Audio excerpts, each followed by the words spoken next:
Hi, and welcome to the Family Showdown. Howdy, folks. I'm not reading a card. What is this? I don't know. I had to mix it up. I've been pulling a Dan Hughes lately, so I had to, gotta mix it up a little bit. All right. So, greetings, salutations, felicitations. How are you all this fine, lovely, evening in Texas? It is May 8th. Is that right? It's May 8th. Good grief, people. Where has the year gone? We're that much closer to summer vacation. Yeah! What's summer vacation? I don't know because I actually work a lot of it. Yeah! But we're gonna have a lot of playtime this summer too. Yeah! It's very exciting. But you know what we're doing tonight? A top 10 list. That was the best segue ever too. What list are we doing tonight? We are doing hidden information. Hidden information. So, originally this list was going to be top 10 social deduction games. But, although I could make a awesome top 10 list of social deduction games, and I may have mostly tonight made a top 10 list of social deduction games. Spoilers! But, you're not the biggest fan of those type of games. Not typically. I mean, okay, here's the thing. I enjoy them. Some of them I really do love. However, I'm not particularly good at them. We'll just leave that there. See, you're not good at bluffing in general. Nope. It's pretty obvious. I don't lie. I do. Apparently. Well.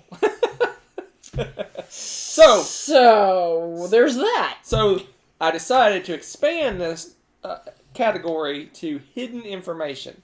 Now, I kind of put some caveats in this because every game has hidden information, right? Mm-hmm. But I mean, hidden information plays a central role in the game of some kind. So that could be hidden roles. It could be you're placing lots of cards down on the table face down and then you reveal them, or people pick which one they want to reveal. It could be there is some goal you're going for that you don't know what it is. That's kind of very, very non-specific. But it's just not like I have a hand of cards and I'm going to play a card every once in a while to the table. That's not... It means that the game itself revolves around some kind of hidden information. Okay? I know something you don't know. I know something you don't know. So hopefully that makes sense. So it's just not just like I have a hand of cards and I'm playing cards. So for example, just to give you an example, like... Go fish! Blood Rage wouldn't qualify it because you're going to have a hand of cards and you're periodically going to play the cards down to the table. That's not really... Although it is hidden information, what cards I have, that's not how the game works. You change your list? Blood Rage would be on your list anyway. It's more like, for example, you play a bunch of cards face down and then you select one of those piles potentially. And you may have some information about the piles, right? Something like that. It's hidden information. Anyway. So all will be revealed. We'll explain our choices, whether they're good or not, as we go. But good, bad, top ugly. 10 hidden information games. I'll go first. Welcome to 2018. So how'd you make your list? I looked for games that had hidden information, and I picked 10 I liked. Well played.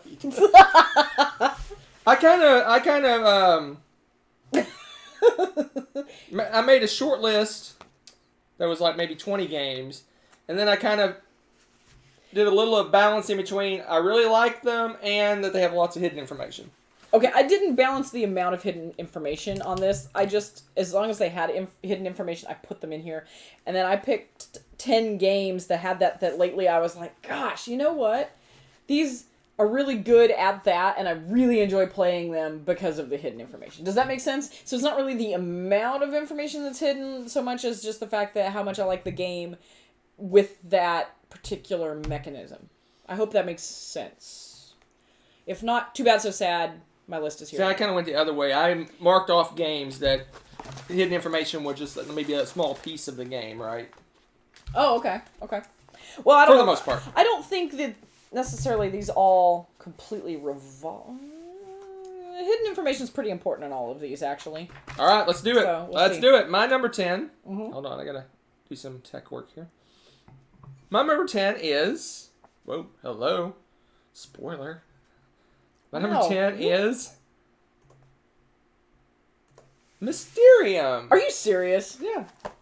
Why? How mysterious. So Mysterium is a game. It's kind of I guess a tricked up clue maybe. Yes. So there's a murderer, a location, and a weapon, right? And the ghost, kind of the person that knows the answer to each puzzle, gives clues, kind of like with Dixit type cards, like and they are trippy, and they're trying to point you towards each other player has a person, place, and weapon assigned to them, and you're trying through these cards to give them clues so that they pick which one is which. And then at the end, you do one of those. Each person, one of those three is the correct answer, and then you try to point the whole group at that one final answer. So it's kind of one person has all the information, but they can't talk type of game, and then the other people have to figure everything out. That's cool. That's cool. This one probably would not make my list if it wasn't such a family favorite. Yes, actually, it's kind of surprising. Possibly more on that later. What? Yep. Spoilers! Okay, before I start with my number 10, Tommy was asking how important hidden information is to enjoyment of the game. Honestly, it depends on the game, because I also like Euros. I like a really wide variety of games, but how it's integrated into the game is how much I enjoy it, if that makes any sense. Like, what they do with the hidden information. That's where I really find the enjoyment. I love hidden information games. Yeah. I like especially when there's tension involved. I don't necessarily enjoy the tension part of it, but to a point, depending on how they do it, I really enjoy that. It's like what they do with the hidden information is what you'll see kind of as I go through this. I'm pretty sure. All right, what's your number 10? My number 10 is strangely similar to yours. Oh dear! I find this amusing. Your picture is smaller than mine. I don't know how, because I literally just copied the picture. But anyway, yes, Mysterium. It is a family favorite, and I didn't say more because I wanted something new and fresh to add to my list. The girls love playing this game. And in particular, Caitlin is very proud. This is one of the first games that she started kind of running herself and being the it person on her own, and she ate that up. She really loved it. And Nessa enjoyed that too, and being able to, she didn't run the game, but she likes guessing the clues and stuff. And even when they don't win, which sometimes happens because the cards are really tough to use as clues, they seem to really get into just trying to guess what's up with the cards. I think they're about ready to play some Dixit soon, because they enjoy that a lot. First time Katie was the ghost, I thought for sure she'd get frustrated. Yeah, and she actually did. Nope. She enjoyed it. Nope. So it was really cool, and ever since then they've been like, let's play Mysterium. So, really fun game. What he said, and more. And more. And more. No. The hidden information, obviously, is pretty heavy in that game. All right. My number 9. Oops. Bad tech work here. My number 9 is Sonar. Are this going to be exactly the same? Nope. My number 9 is Sonar. It's not Captain Sonar. This is Sonar. This is the 2 or 4 or 3 player game. 2, 4, or 3 player game. Although, yeah, that worked really well as a 4 player. Mm-hmm. And it was really fun as a 2 player. This is one of those where I'm like, wow to both. Good stuff. Yeah, I really like this one. This one is more, I want to say strategic than Captain Sonar. Captain Sonar is more real-time race chaos, and Sonar is more of a real strategy, like really thinking about, there's a lot more thinking to it than you would think. It's like, okay, do I want to move to get more energy to be able to do something else that's more powerful? Or do I want to go ahead and do a lesser power thing now, but then I lose all my energy and have to build back up again? It's really a lot of tension. There's a lot of strategy, like, okay, if they're about to shoot, do I want to cross to a different quadrant of the board so they can't shoot me, but then that moves me away from them, so then I have to work my way back to be able to get to them. It's a real it's more thinky than you would think it would be. Yeah, and it's like Battleship 2.0, right? Because I don't know, I have fond memories of playing Battleship, the tension with that game, and this builds on that and made it more engaging, and I love it. Good pick. Yeah, I really enjoyed it. I was surprised. I thought I would really, not really, but I thought I would like this one less than Captain Sonar, just because there's not that real time crazy chaos. But the turn based was incredibly tense. Yeah, good stuff. Yep, I really enjoyed it. So it's not, if you've ever seen Captain Sonar played or you played it, it's not that crazy yelling, screaming, everyone trying to chaos. It's more really. You could do that though. But it's not. It's turn based. But it is turn based. But you could be like, oh, go. I could see us doing that. Because in the other game, you can go north, north, north, west. Oh, yeah, north, it'd be north. stupid, I mean, and then, yeah, there you go. this game, it's north, and then people think, and then the next person goes, and, it's more thinky than the other one is. No, Jobby, at least on my list, I don't have Battleship, but you know what? It could be our number 11. What's your number 9? It's obviously not Battleship. Are you sure about that? My number 9, I'm a little bit cheaty. I put 2. Survive and Survive in Space, because they're basically the same game. It just kind of depends on which kind of theme level of complexity you prefer. This is one of the most cutthroat games, well, 2 of the most cutthroat games that we own. And this is not for the faint of heart. You are on an island or a space station, depending on the theme, that is falling apart around you, and you must escape to safety before everyone kills you.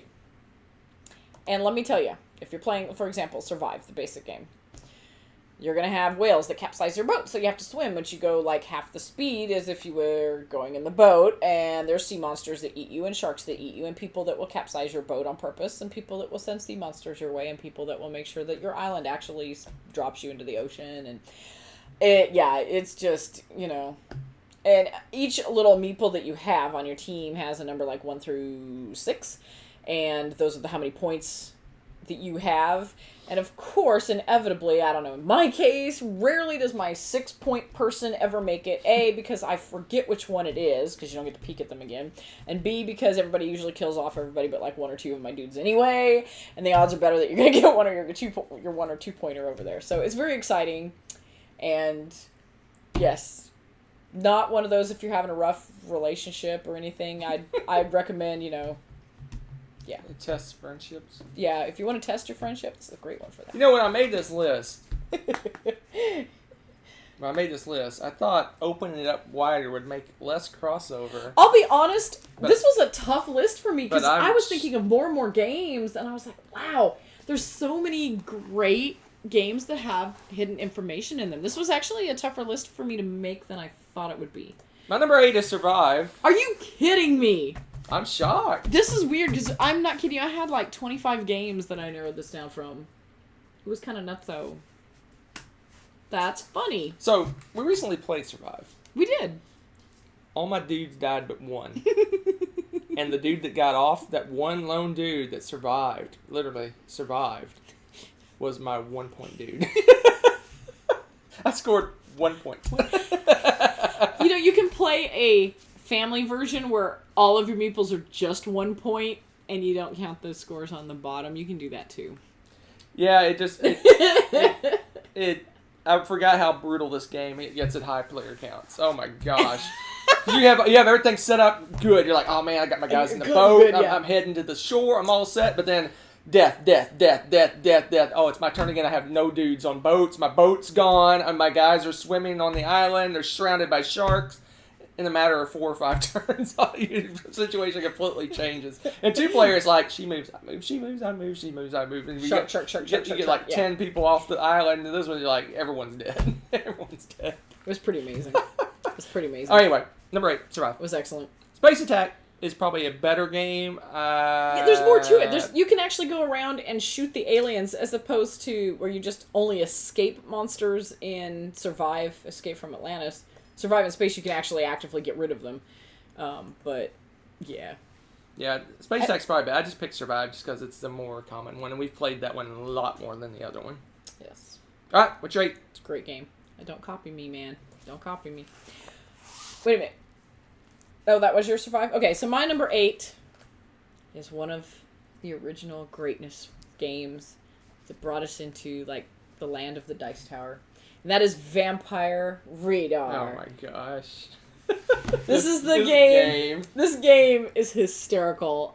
And I don't know, this gives me that video game feel, not just because of the graphics, because obviously the 8-bit graphics will give that to you, but it kind of reminds me of some of the old school, like, Atari games that I used to play. There was a tank game my brother and I played where they were hidden unless you were firing, so you could sneak around, and then when you fired, you'd appear just briefly, kind of like the Romulans in Star Trek or something.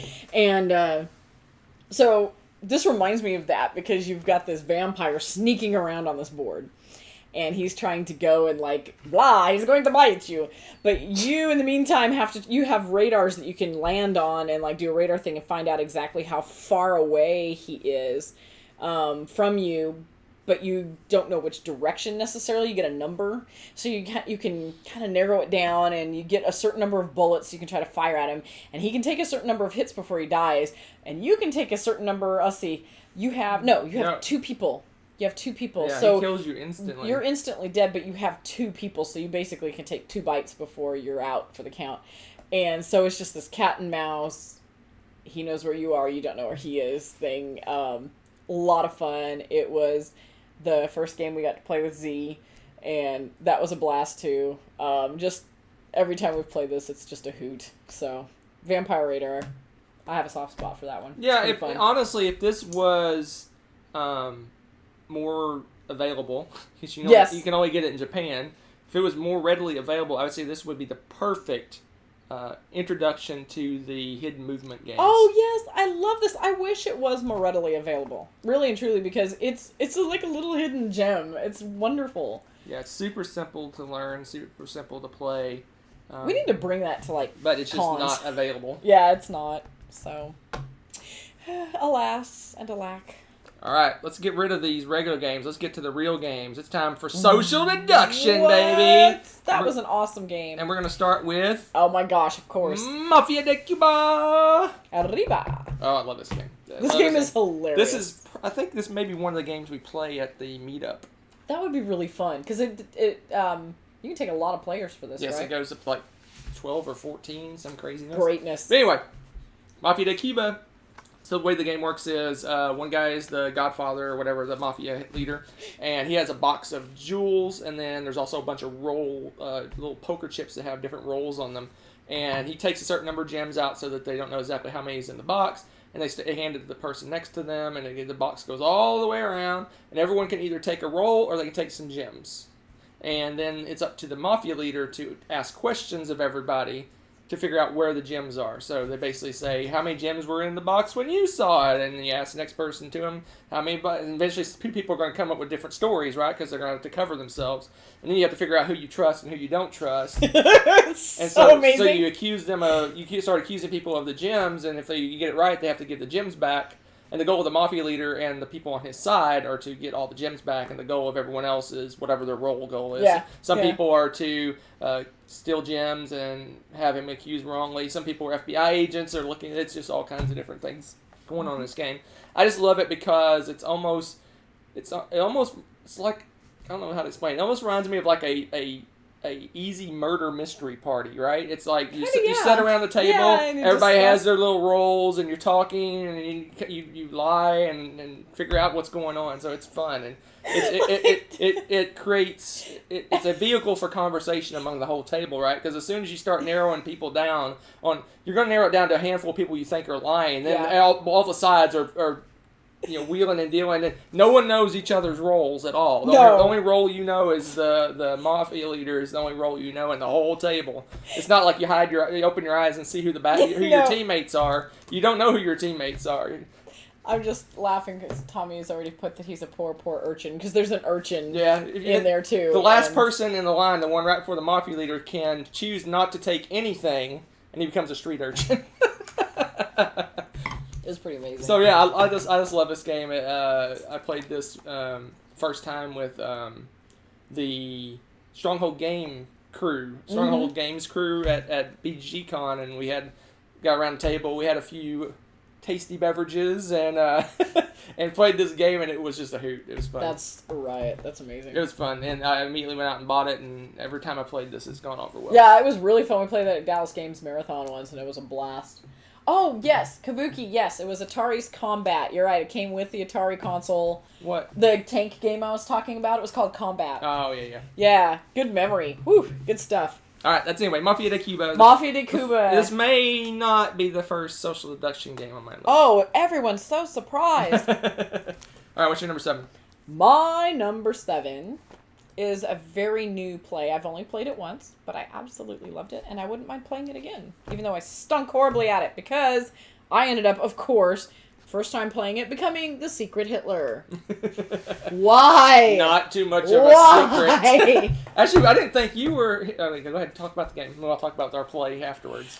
First of all, I really like the way that they designed the game. It's made to look like a retro game that's 40 some years old or something. I love the design. I think it's really cool. But yes, you are either, some fascist pig, or you are, America. And I don't think liberals are necessarily No, it wasn't. America. It wasn't America. That was a different game. We were joking about that, but no, it was the liberals, and you're going through the election process, and you're trying to figure out, who's who, and basically as the game progresses, it becomes more and more dangerous as you're electing people, because if the secret Hitler gets elected to a specific position, they can take over and kill people and win the game. So you're kind of going around and playing, and you want to elect people, a variety of people early on in the game, to kind of see how they vote, what they're doing, and this and that. A lot of stuff going on with there, a lot of conversations and things. I just really like the way it plays out. I think it's really fun. It's a little bit different than, again, kind of like Mafia II Cuba. It's a little bit different than the other ones because of how the discussions go and what you're doing. And I really enjoyed the gameplay with this one. Yeah, this one reminded me a lot of Resistance. It's like they took Resistance and modernized it and made it more. I don't like Resistance. Made I it like more. this. Made it more gamery, I guess. Yes. Yes. I just really enjoyed this game. It was really fun. We've only played it once, and it was fun. Super fun. I really liked it. I knew within 5 minutes that she was a bad guy, but I didn't peg her for Hitler at all. I thought someone else. I shut up for once. I thought someone else was Hitler, and we killed her off way early on, and we got rid of her. But it wasn't even her. She was a good guy. We totally threw her under the bus. Tommy was the other bad guy. Had no idea, but the chips were stacked against him by the time, because once we figured out she was a bad guy, the good guys pretty much had a pretty easy route to the win. But it was pretty. I had no idea you were Hitler at all. But what I wanted to say, first time we set up the game, I was Hitler, and he was so excited. But my fascist teammate did not realize she was a fascist, so when they said all the fascist people opened their eyes, I was the only one that opened my eyes. I'm like, I was tired. And then we found out it was her, and I was like, I was the bad. But of course, you guys would have killed me off early on anyway, so it worked out okay. We didn't end up killing you in the other game. Which game? The second, the actual game we played of it. We didn't kill you off. You guys never had an option to kill off one of us. That's true. I would have killed you off. We, the good guys, had the option I to kill probably somebody. Killed Jeff off, but But anyway, I really enjoyed it. It was fun. It's really fun. It's a really fun game. Not the best of themes, maybe, but then again, I mean, okay. There's certain social settings that it's not going to work in. I was going to say there's certain sessions that and stuff, but I think the theme actually is kind of amazing in a way because, I mean, it's pretty historical. If you think about it, the way Hitler came to power was pretty sneaky and political. Oh yeah, and yeah. I think the game and the theme work really really well. It's really thematic. It's just It's just got the Hitler word. Yeah. All right, my number 6. What is my number 6? My number 6 is. Are you serious? Secret Hitler. That's why I talked so much about it, because I knew mine was next. So, Secret Hitler. I really love it. This is only one play.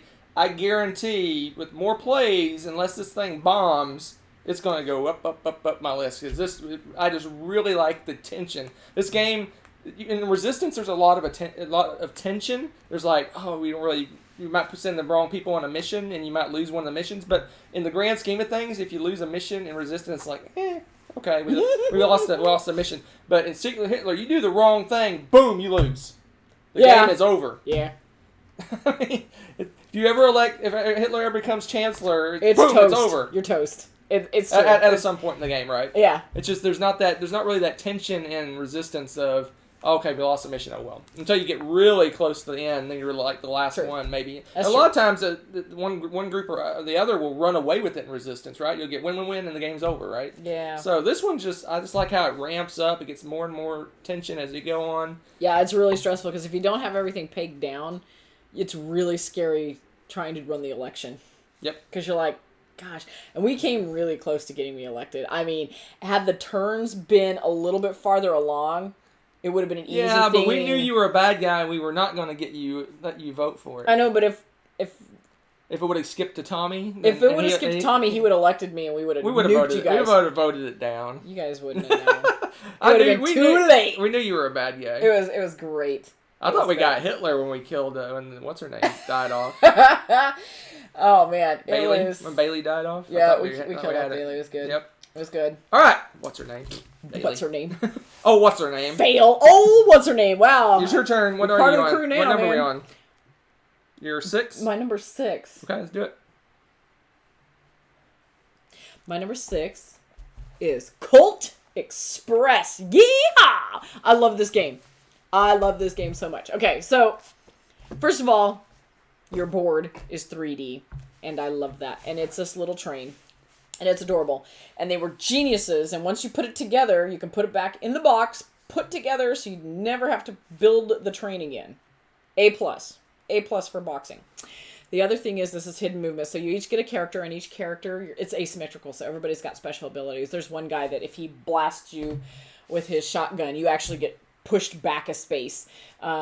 There's one gal where if you punch or hit somebody, I can't remember if it's punch or shoot them, you get to also pick up loot in the same action. Usually that's a separate action.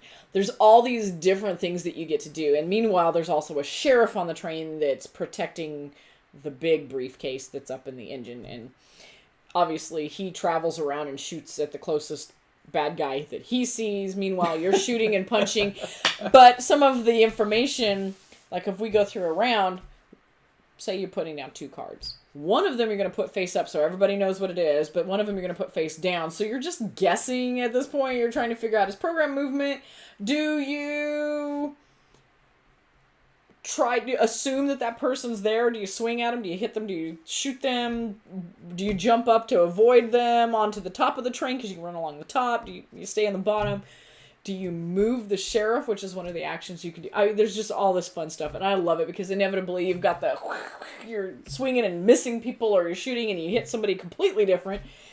You go to pick up loot and it's gone because somebody already went yoink and ran into another car. I mean, it's just, I love this game. I love it. It's hilarious.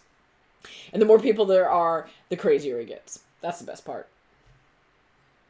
Yes. This made my short list. But I don't know. It's too chaotic. It's a fun game, but not good enough. Not good enough to make my list. What? My number 5 is Colt Express.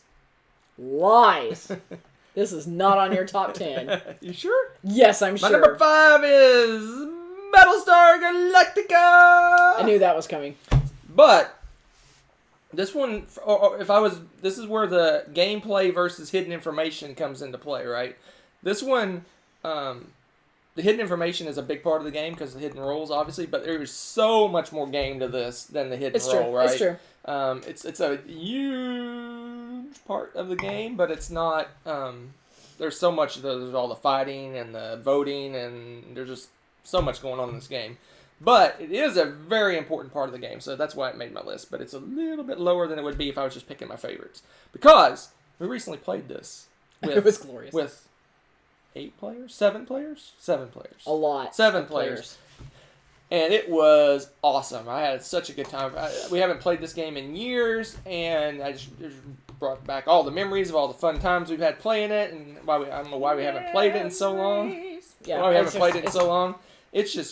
Why haven't we played it in so long? It's just a really solid game. Solid game. I never played with the Pegasus thing, and that was fun. Oh, that's right, because we don't have it. Yep. So, that was fun. Yay, fellow board gamers. That's the best part, is sharing games. Yeah, It's glorious. I just forgot how much I enjoyed all the voting and all the maneuvering and the halftime, what I call the halftime show, when more bad guys can pop up. A halftime show. It kind of tricks things up because you joined the bad guy team on the halftime show. I did. Yeah. So it was just. I don't know why I keep getting picked as the bad guy for this nonsense. I'm perfectly. You weren't the bad guy long enough to do any damage to our team. Lies. I beat things up. No, I wasn't. I was actually turned towards the end. It's true.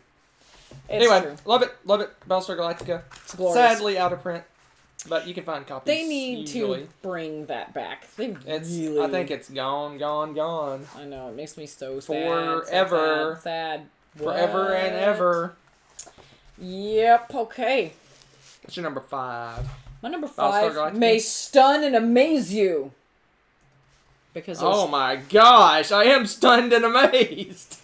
Because there's math. Why would you pick Dirty, a game you'll never math. win? Excuse me, we're about to have some technical difficulties.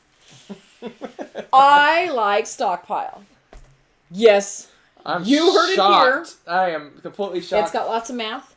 And yes, it's got a stock market. 2 things that I should be like, boring, next, click. But no, I like this game. It's really fun. And you are playing the stock market. So you're going to get cards and you're trying to collect the ones that are obviously giving you more money and sell off things before they tank and all this good stuff. The hidden information is you don't know what the stocks are going to do. You also don't know what the other players are putting out to bid for, because you put down certain stocks and you're going to bid for those piles and hopefully get something good. So of course you're trying to stack certain decks but not make it obvious, or put a bunch of bad things together, or maybe you're going to mix it up because you don't have any idea what you're going to get. A lot of strategy going on there. And so your opponents are going to be doing the same thing. You're going to be bidding on that. And there's variable player powers too. You start off with a character.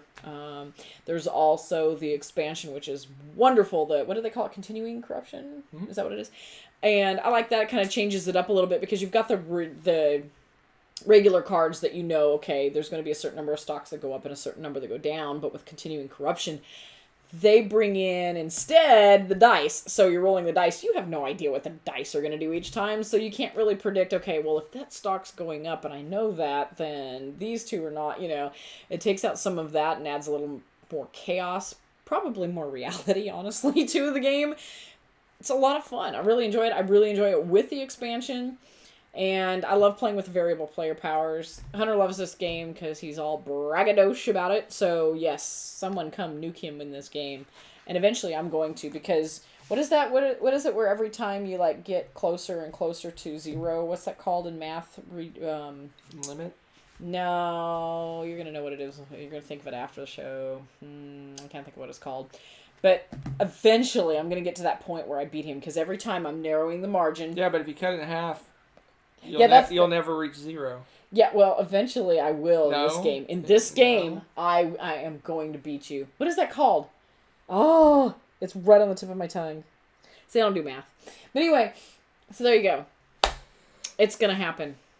I'm going to beat him. I think I've played this game 8 or 9 times. Oh, at least. And I haven't come close to losing. You have come close. Yes, you did. No, It was a handful of points last time. A handful of thousands of points. What? Okay, that's a lie.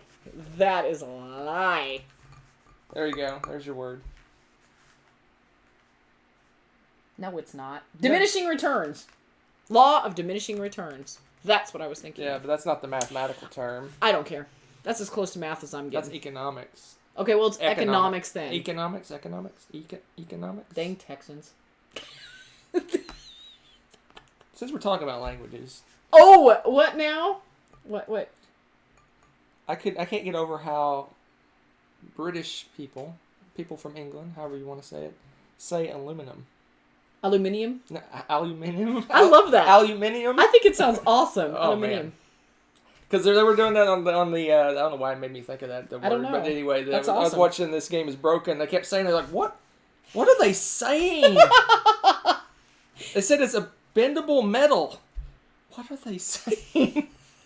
And it's like, oh, the language barrier. Oh, I'm an American. I can't understand other languages. There's so much truth in that statement, oh Lord. So when I made my list, I looked at my top 4 and I was like, there is no way we'll ever have any crossover in my top 4. Did you just put stockpile? My number 4 is Stockpile. The picture's the same size this time. So the gauntlet is thrown. If you're ever at a con with me, Please beat him. I will take on any people in Stockpile. I will not lose this game. Please beat him. Beat him. See this? His head is just... But no, I love it for all the reasons she said, especially since there's 2 different hidden information things that are pivotal to this game. One of them, as she said, is the fact that you don't know which stocks are going to go up and down, but you know some of them. You know will some, go direction and you know, I know a couple. Everyone else knows a couple or one, depending on the number of players. Yep. And then some are hidden to everybody. So Yep. you have some inside information. Yeah. And like she said, when you go to get your stocks, it's an auction system, and you put one stock, one card face up and one card face down. So there's partial information, but everyone knows a little bit of the information about what they're bidding on, right? And like she said, you could stack the deck in your favor and hope no one bids on it. But a lot of times when you put 2 cards in the same spot and one of them's good, everyone's going to bid on that spot. So you got to be kind of strategic in how you do it. So it's two different hidden information, and I love this game. It's an awesome game. I'm not sure if it's my favorite economic game. Economic. That's what got me the aluminium. It was economic and economic, but it's pretty close. I love the name changes and stuff. I think it's fun, but I'm crazy that way. I like languages. Schedule? That one annoys me somehow. Okay. It's so funny that you like Stockpile only as number 4. I figured that'd be like your number 1 or something. No, there's better games. Oh, he said that. Okay. Just because I'm good at the game doesn't mean it's my favorite game. My gosh. There's several games I love that I'm not very good at. Preach. You saw my list, people. Okay, so my number 4, we don't own, but someday, because I think this game is so much fun to play. Huh? What? Captain Sonar? Nope. Wow, you don't know? That's a secret. Secret? I'll never tell. Secrets? Nope. Oh. Burke's Gambit. It's spacey. It's like space... No, it's not Resistance, because Resistance... Bleh, whatever. This one, I just like the theme. I think it's a blast. Who are we going to throw out the airlock?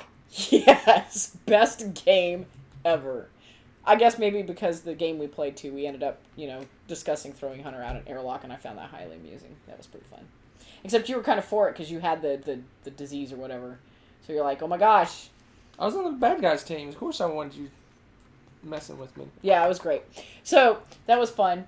I just love the discussions about this game and, like, who's infected, and it's just like a playing a deduction game of, like, Alien or something. Who's infected with the scary alien stuff, and we gotta make sure to take care of it before Earth, and before we reach Earth, or we could infect the entire planet, and the world's gonna end, and I love the sci-fi stuff with this. I think it's a blast. The conversations were really fun and lively with it, and, I mean, partly, yes, I'm sure, like all games, it depends on who you play it with, but it was a lot of fun, and I expect playing it again we would have a similar experience.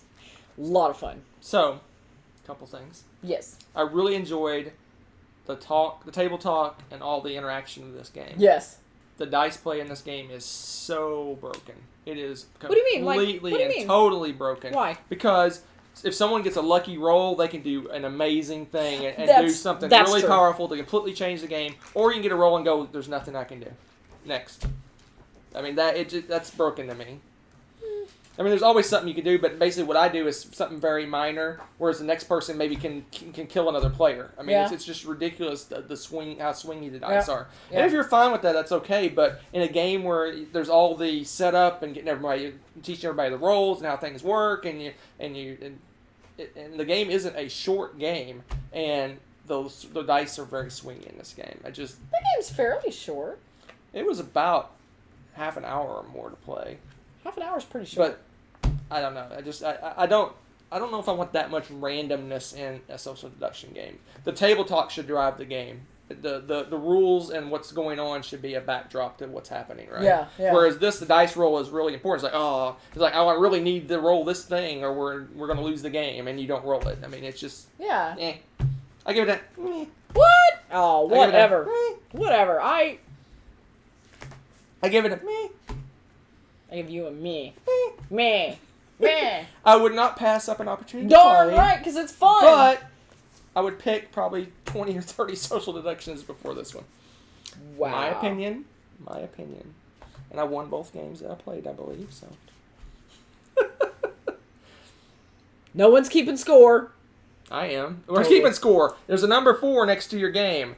What we're doing is the epitome of keeping score. I mean on the wins. Not Oh. You meant whether the game's good or not. no. Obviously, that is accurate. All right, let's get a much better version of a similar type game. That is Spyfall. What? Spyfall is awesome. But I love this game. Why? This game is amazing. Tell us. It's amazing. Tell us. Where are you right now? Does it smell nice there? I don't really smell anything. What do you do when you get off work? I usually just sit and stare out the window. Anyway, so He's at home. So at home, I'll stare out the window at home. So Spyfall, I love this game. It's awesome, but this is kind of slowly creeping down my list, I think. So I love it. It is fun. And with the right group, this is It's probably awesome. one of my top 10 favorite games. But this one is fragile. Yeah. It is very fragile. This is a fragile game. For a social deduction game, it's fragile. You need the right group, Yeah. right attitudes, right personalities, and it is really easy for people to, I wouldn't say break the game, but to mess up the game. Because all it takes is one person answering a question slightly wrong, and boom, the game's over. It's very, True. but you can rack it that's up and kind of play part of over the and over fun. again, That's right? part of the fun. I think that part of it is fun. I think what can make the game fragile is, like you said, it's very stressful to be the spy. And not everybody, like, I would never want anybody that's new to the game to be a spy right away. And if it happens like that, I almost would want to reshuffle and start over, because it's They're really... going to lose the game in 30 seconds. Yeah, because anyway. everybody's going to circle like sharks. You're going to be like, Rebecca oh, I is the totally spy. know. It's over. That's not true. You turn beet red when people ask you Sometimes, questions. not always. But I love this game. This game's awesome because I like playing the roles. But to kind of explain what the game is, basically everyone's handed a card, and you pick up your card, and it'll say where you are, Unless you're the spy. a location you're at, and what you're doing there. Basically, your job or why you're visiting this location. Yeah. And you have a choice to just play with the location, or you can actually play the role. And if you play the role, that you may answer the questions differently than if you're just playing the location, right? Yeah. And the spy gets a card that says spy, and they don't know where they are. So you Yeah. ask each other questions back and forth until you deduce who the spy is, or the spy figures out where everyone else is. Yeah. And this game, I haven't had a situation where it fell flat, but I've had situations where if a person's the traitor, it's very easy for them to figure out. I've also had situations where people ask questions that are way too obvious where they are, and the spy immediately figures out where everyone is. But again, that's part of the push and pull of the playing with this. I think that's part of the fun, because yeah, somebody might slip up and be like, would you like a pillow? And you're like, oh, you're at the hotel, or something crazy. And that's okay. Occasionally it's kind of fun to see that thrown on, because is the spy going to leap out and say that really quickly, or are we going to be able to accuse them right away? Like, it's pretty fun. I don't know. That dynamic doesn't bother me as much. We have not played Spyfall 2. Yes, we did. Actually, at the Dice Tower Marathon. We have played it. We don't own Spyfall. But it's 2. fun. I like the It's different just more locations. It's not there's It's not really anything that different. And I think there's an option to play with 2 spies, and it Yes. increases the number of players. But we Yes. didn't play that way. We only played with 1 spy. But I think once you get to like 10 plus players, you play with 2 spies. Yeah. Just to kind of. I think that'd be kind of fun. I think that would be... I actually would enjoy having 2 spies in that. I think it would take some of the pressure off of that one person. I think that would take a little bit of the stress They off. said you should play social deduction with a bag over your head so you won't blush when people ask you questions. I'm gonna do that next She time. does that. If you get her, she's a spy, and you catch her in a fib, man, she poof, red. I don't lie. Poof, It's red, kinda, instantly. yeah, I'm like, I'm a terrible You liar. did that in Hitler when we played that one time, too. I looked at you and said something, and you kind of got that, like, I'm doing something wrong.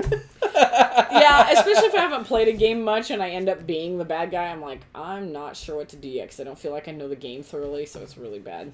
Jobby said the bag would catch on fire. Wow, Jobby, thanks. Just blushed so much, I guess. All right, Spyfall, awesome game. You need the right game group, and the right attitude, and the right people, and it will be awesome. Otherwise, Yeah, be careful Not so with that awesome. one. Be careful with that one. that's but pretty yeah. much it. So any social deduction game, though. True. Most social deduction But this games. one's a little, like you said, a little more fragile. All right, what's your number 3? Fragiler? I bet it's not a social deduction game. Nope, it's not. It's actually a couple games that kind of was cheaty. A couple games. It's Sonar and Captain Lame. Sonar. Those are because two very different games. I disagree.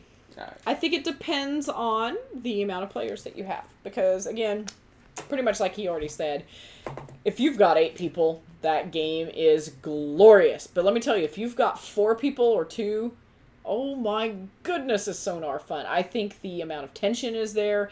I don't think that you need to necessarily have the live, non-turn-based action that Captain Sonar has to keep the tension going and to make it fun. It's amazing how well they pulled that off with Sonar being turn-based and keeping the tension high. It's so much fun. I love Captain Sonar, though, because people are screaming orders and, you know, everyone's got their own job and we're trying to do our job and funnel through, and then you've got people that are listening to the other guys trying to hone in on them so that we can fire missiles at them, and we're trying to prep missiles, and so much fun. Both of these games are a blast. If you have not played Sonar yet and you like Captain Sonar, you need to play it. I think you'll be pleasantly surprised at just how enjoyable it is. I love the fact that they have multiple maps. A lot of maps. They had, 8? They had quite a few maps. 6 or 8. 6 or 8, yeah, a lot of different maps. And really, the way they designed the game, you could, if you feel crazy, create your own maps and use their transparencies and stuff too. There's a lot of options there. I wouldn't be surprised if they do some kind of map expansion or something later to spice it up a bit. And Captain Sonar, I love the different jobs you have to do. None of them are very difficult per se, but everyone has a specific job, and it's just enough that you do have to concentrate and pay attention to it to open up certain things. And where the challenge is not so much what you're doing, but the speed at which you're doing it and keeping track of that so that you can open up things for your teammates. Really fun games. Yeah. Super fun. I think these are two very different games with the same theme, because Captain Sonar is a gamery party game.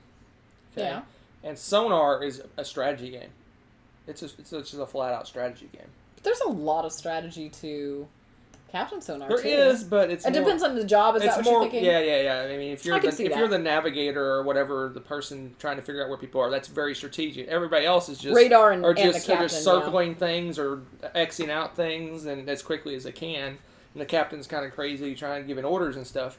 So the only real strategy really is most of the strategy lies in the person trying to figure out where the other team is, right? The captain has some strategy on basically trying to organize everyone and get them going. But it's more real-time, screaming, yelling, party atmosphere. Yeah. Sonar is not that at all. It is a complete opposite of that. You're like trying not to... You don't want let to. the other You got to people whisper hear between instead of- If you're playing 4-player, you got to kind of point at things or We were writing write stuff. things down to communicate. it's awesome. The other game, you're screaming, yelling, "No, we need torpedoes! We get torpedo!" I mean, it's all yelling and screaming. It's two completely different games. There's that. But I will allow it. Huh. I thought you'd smack me. I It did not get the reaction. might thought wait it would. till you don't have witnesses.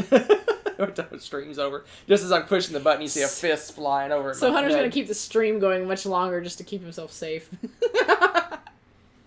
All right, my number 2. What you got? We're down My to number 2 is one of my faves. It is. You knew it was coming. It is Sheriff We all knew of this was coming. Nottingham. I love this game. It's so hilarious. So awesome. Awesome. Love this game. I've not yet played the expansion, which makes me very sad. Yeah, you need to play that because it's a lot of fun. I've played it with the girls. But I love Sheriff because it is. What do you like better? Do you like playing as a nice, innocent merchant or as the sheriff? There's playing it as an innocent merchant in this game. You're always an innocent merchant, as far as I've been told.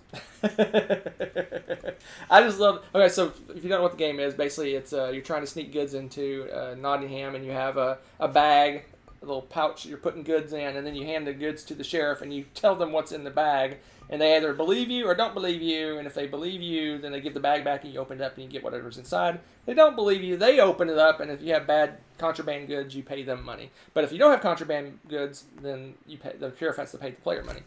And it's just a cat and mouse game of do you think I'm Totally telling the truth or bluffing. not? And it's a lot. It's almost meta, the mind game. It's like, okay, do I think she's actually going to open my bag this time, or do I not? So if I don't think she's going to open my bag, then I put all the contraband in. But if I think she's going to open the bag, then I put goods in. You're a pain. And You're a pain. it's like it's almost like you play the player what you think they're going to do, right? Oh, yeah, totally. And then you can play mind games with them because you can bribe them and say, oh, if you don't open my bag, I'll give you some money. Like, oh, I'm going to open it now, and then there's all good, regular goods in there. You try to trick them. It's like the Vicini at the poison. But clearly the poison is in front of you. It's like, do I think you're the type of person that would put contraband in the bag or not? I love this game. This game it's one of my favorite. I love this game. It's awesome. Really cute. Katie's really into this game too, and she's finally figured out how to bluff, and she is eating it up. So it's really fun. She actually played in a Sheriff of Nottingham game at, I think it was West Texas Con. Yeah, it was a demo on her own. She did it all on her own. She had a blast. It was really cool. Did she end up winning? I can't remember now. I can't remember. She did really well. I know she did well. She was happy she got contraband for that was her big goal. She didn't care about the winning. first 3 or 4 times we played, she did regular goods every time. And I don't care what anyone says. If you do that against me, you're going to lose. Probably. Everyone thinks that you just have to tell the truth the whole time and you're going to win. Nope. Well, and then with the new expansions, it really encourages I know, that's why I want to play. It's like, you get more greatly. points for me because I always do the contraband. Oh my gosh, it's crazy. I love doing like, I'll say like 5 chickens and it's 5 contraband. I'm like, and I get it past. I'm like, yeah, that's awesome. And then she opens up. I'm like, oh. I just love this game's awesome. It is pretty amazing. This would probably be my number 1, if not how well my number 1 goes over among other people. It's my favorite, but it's not necessarily the people's favorite that I play with. That makes sense? Yes, interesting. So I picked with something that it's gone every time I played. It's gone over really well. So, I think I know what it is. anyway, it's your turn. Oh gosh. Okay. My number 2 is a word game with hidden information. Oh yeah. And that is banned words. This is a recent acquisition for us, and for those of you that have seen like my top 100 and stuff, I loved playing Taboo. I still love that game. I don't get to play it obviously nearly as much as I used to. I get to play it occasionally with like the high schoolers now after finals and stuff like that. But I've always loved that game. I've played that since I was in high school. And this banned words kind of brought back the Taboo thing, but with a twist, and I love it. Because now you've got this little shield in between the teams, and you're trying to pick, okay, instead of having a card telling you which words are banned, you're going to pick the words that you think that they're going to use as giving clues to it. So if you're going to put chicken, you might put, they're going to put KFC. And so you'll write it on a card. So you have to write down on these cards what words you think they're going to use as giving the clues. And if they use that word, then you get a point. So much fun. So instead of the buzzer and all that, now you're like, ha, you said KFC, point. We put a little dot on our card so we know how many points we had. And it's just fun to see at the end of a round as everyone lifts the shield and everything, we reveal what the words were. And we're like, oh, I didn't think about using that. Or I can't believe you used that instead. And the conversations and stuff. And they're just the fun, weird ways because you're like, okay, I know what an obvious clue would be, so I can't use that. So I want to use something else to reveal what this clue is. And you also have to know your teammates a little bit. That helps anyway, I think, to be able to give the clues, because you're like, okay, I know that if I say I'm referencing this, they're going to get what I'm going for, Yeah, I like this one. A lot of fun. I like this one because Taboo, the list that they say that you're not supposed It's to kind say. of dated now too. Well, they picked like the first level of what you're going to say, right? oh yeah, And then banned words, you think, You okay, can go okay, in and- okay. I think that for this word they're going to use this other word, but they're not going to say that because they're going to think we wrote it down. So you go one level step beyond that, right? So for like chicken, you might not put like bird or something like that because that's too easy. You might put poultry? No, you put road. yeah. I mean, you could put- you're really thinking like, okay, what are they going to do to say to get this word that's obscure, right? Yes, so you go totally. road. This wants to cross the road. Ah, I got you. Oh, it's fantastic. I love it because of It's course, funny. yeah, we had some Avengers references and movies and all sorts of goofy things that. I knew normally you had wouldn't be- Avengers on your thing, so I avoided saying Avengers. We were going, say it, say it, say it, say it, like the whole time. It's so much fun. Really fun game. I think it would be a blast to play with a big team, but even in a small group, it was magnificent. Love this game. I have a feeling this is going to rocket up my list. All right, you want to say our number one at the same time? Apparently, 1, 2, 3. Deception, Murder in Hong Kong. Sorry, You- this game is not going to get booted off the number one spot for quite a while, at least in my book. Let me This get it up, game is amazing. The expansion was a blast. I love the international clues and murder weapons that they picked. They're hysterical. That went over really well with my students when we played it. It was a lot of fun. Oh my goodness, this game. So what you're doing with this one is social deduction again. You have a murderer and you have an accomplice, and then you have someone who witnesses but doesn't know what the murder weapon and the item left at the scene was, and so you've got these cards in front of you. Everyone's discussing who they think did it and all this stuff. The witness wants to try to help nudge them towards the people that were guilty, but without being obvious because they can get assassinated. And meanwhile, you've got the person that's basically running the game that can kind of subtly, without talking, can give some clues on cards and let you know information, sometimes generic stuff like what time of day the murder happened, or was it a crime of passion, or what was the state of the body when it was found, and things like that. Kind of try to narrow it down for you, or guide conversations, because sometimes you're going to hear people talking and they're getting way off track. You can put a clue down and kind of swing it back around in the right direction. A lot of fun. The more the merrier with this game too. So, like I said, the reason I picked this over Sheriff. Shadow's on my short list. The reason I picked this over Sheriff is that this thing is just, it works in all kinds of groups, in all kinds of situations. Oh, it's wonderful. It's awesome. Anytime I'm at a convention, and a lot of times you'll be playing a game, and then some people will come over, and you end up with like 6 or 7 people. This is the game I always wander over and get off the shelf to teach people because it always goes over amazing. The last time I taught this at a con, we started out with 5 people. We ended up with 8 people, and I think we played it like 7 or 8 times because everyone wanted to be the clue giver, right? So Yeah. we just played That's this awesome. game. So it was BGG Con. You weren't there last Yeah. year. Yeah, this I was game. sick. It just. Yeah, it's so good. I mean, when you So can take good. it to a high school and get high school kids interested love in it. this game, that proves, man, that those are your biggest game critics in the world, right? Is high school kids. Oh gosh, So- it's so hilarious. Some of my Latin kids already are excited about finals. They're like, "Are we gonna kill people afterwards?" That's what they say when they want to Kill play Deception. people. They're like, "We're gonna kill people." Cracks me up. I'm like, "That's so politically correct." Yes. Yeah, if you have not played this game, you should play it because It's a lot of unlike fun. most social deduction games, this one isn't confrontational. It's not like you're looking. Are you the murderer?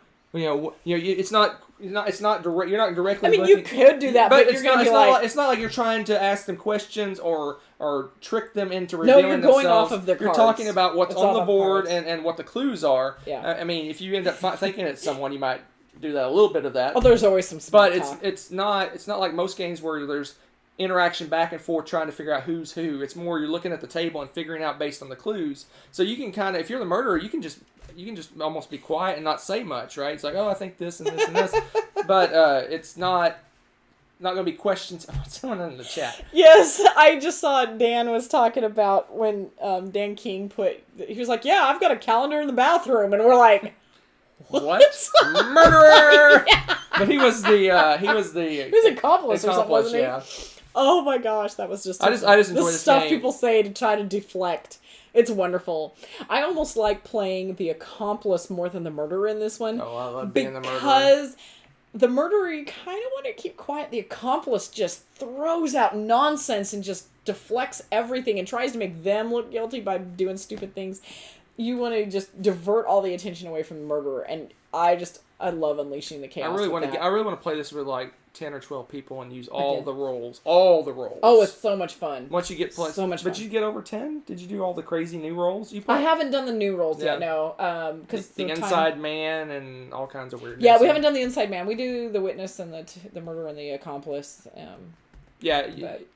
If you haven't played this game, you really need to go out and try it. It's well worth it. That one is my favorite social deduction game.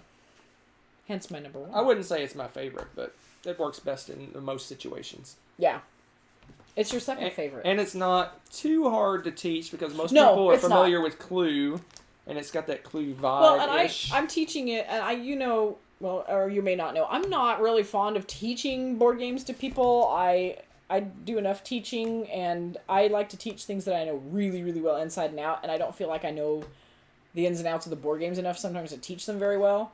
So for me to enjoy teaching this game says a lot about how easy it is to teach to, because I teach it to a ton of non-gamers. I mean, I've taught it more than you have. I think now. Oh yeah. So I think it's really easy to teach, and once people get engaged with it, oh my goodness! I mean, just the conversations you have, it's marvelous. So to make this still fun, the minimum I would say, honestly, you want at least 6 people. 5 plus the. It says Clue giver. Yeah, I say 6 or 7 people minimum to make it fun. Otherwise, it gets way too easy and it's kind of dry. But yeah, the sweet spot 8 to 12 or 14, whatever the max is now with the expansion. It's magnificent. This is definitely a more the merrier kind of game. I love it with the max player count the best. So there is that. Now I think we should do some honorable mentions because there are a ton. Since we had so much crossover, I'm kind of surprised. But there were a lot of games that were really good with hidden information that we did not include. All right, here's the ones that make my list. Okay. Made my short list, but not the top 10. Okay. Captain Sonar. Gotcha. The Resistance. Yeah. Mission Red Planet. Okay. Which is the reason that got X because it's just a small amount of hidden. Yeah, that's true. You have cards that you put under each area that affects the area. True. Colt Express. Coup. Welcome to the Dungeon. Oh, yep. The Adventurers, which the only really hidden information in that one is the little tiles that you jump across. Oh, yeah, that's true, but still fun. Insider, which several people mentioned in the chat. Yep. And Pit. Oh, good one. Okay. All right, a couple that you did not mention that are still on my list here is Stop Thief. Really enjoyed that one. Capital Lux. Salem. I don't know if you guys have played that one. That's another social deduction with the Salem Witch Trials. And would you count Cockroach Poker? Yes. I don't know if you guys have played that. That's a little hidden gem for me. I need to own that game. I think that would go over really well with students. Well, you can throw It's hilarious. You can throw all those games like that. You can throw in Liar's Dice and you even, could. even Dice Town, where you have the stuff under the cup. Mm-hmm. It's true. I mean, and I love all those games. I was just thinking about Cockroach Poker the other day, and I'm like, I need to get that game. That would be a great classroom game, because everybody pretty much knows the concept of poker, or if not, it's really easy to teach. And I just love the way they designed that game. It's funny. It's totally like the game of BS in a way, but you're bluffing. You're just like, yeah, I just handed you 2 cockroaches. You want them? Then you're just like, did she really? Or is she totally lying to me? I love it. It's just a nonsense, silly, fun game. I love it. To go back to one of your previous honoree mentionees. Yes. Kabuki Kid, she said, there's 2 Salem games, and officially, the one you're mentioning is now Salem 1692. Oh, really? It's called Salem 1692. All right. They had to change the name because there was so much confusion. That's too bad. They should have made the other one change. So this one's far superior. So the Kickstarter version is just called Salem, but I believe if you buy it now in retail, it is called Salem 1692. Okay. Really cool game. I actually like that one a lot too. It's another one that is not very confrontational. It can be, but you can just It ignore can be, but it's like deception. You're not It's- required to answer questions. Someone says, "Are you the witch?" You're like, Yeah, because it's about the cards. You're not required to say anything. It's more about the cards than deception, really. Maybe. Because you could just refuse to say stuff and be like, "Oh, Uncle May, I haven't seen Uncle May in a while. Welcome back, Uncle May." Well, at least in the chat, anyway. yeah. All right. So before we get out of here, because we're over an hour, BGG Spring. We are officially having a Family Showdown meetup. It was May 26th, Saturday. Yep. From 2 to 4 p.m. at the Lady Bird Boardroom. So come Cool. on by. We'll have refurbishments. You and your refurbishments. And we'll have some English lessons play for Hunter. We'll play Deception Murder in Hong Kong, maybe. Dude! We'll play something. We're going to play lots of things. I need to get that off the list. Man, I'm bad about this. Hey, whatever, we're advertising for the game. It's good stuff. So yeah, we'll play some games. We'll hang out. We'll chit-chat. We'll take a group picture. All sorts of funnery and shenanigans. Shenanigans will be had. Yes. I'm so excited. Yes. I hope all you can make it. If not, I hope you can make it the next time, because I have a feeling this will be a thing that we do. Yes. Because At spring. At spring. Maybe we're not going to the big one this year, so. Oh well. Oh, we're not. That seems so weird since it's in our town. It just seems weird. C'est la vie. There's just a lot of stuff going on this year. It's craziness. Crazy. Yeah, but yeah, I am super looking forward to spring. I think it's so much fun. I cannot wait. We're going to take a group picture. So if you can show up, and only for a little while, try to show up as close to the 2 o'clock time as possible, because we'll do the group picture. And there may early. or may not be door prizes. What? You come in. Bunch of games I don't want anymore. But you might. And promos that we don't have games for and whatever. Yeah. So come by, say hi. We didn't say there were great door prizes. We just said there's door prizes. One of the prizes is a physical door. I was going to hand out some of those mints that we get from Sonic that no one ever eats. No, just kidding. All right. That is it. Let's wrap this up and get out of here. Hopefully, we will see you on Thursday. Hopefully, things are calming down this week. I don't know, are they? We may or may not see you on Thursday. If not, much love. We'll see you on Tuesday. But if all goes well, we will see you on Thursday. Y'all have a wonderful, wonderful week. Bye. Bye-bye. So long, farewell, auf Wiedersehen.